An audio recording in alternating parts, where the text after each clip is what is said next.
তুমি আম গাছের উপরে উঠে কান্না করছো কেন?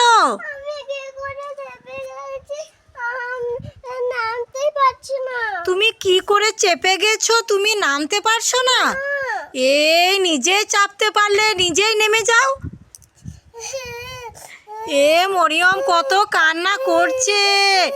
তুমি আমাকে উল্লু বানাবে না আম গাছে। মরিয়ম আমি নামাবো না। এ মরিয়ম পড়ে যাবে, ডালটা পাতলা ডাল, ডালটা ভেঙে যাবে এক্ষুনি, পা হাত পা ভেঙে। নামো নামো নামো, আস্তে করে নামো নামো। ঠিক আছে দিচ্ছি। আর কোনোদিন চাপবি? ঠিক আছে এবার নেমে যাও, এবার নিচে আছে নেমে যাও।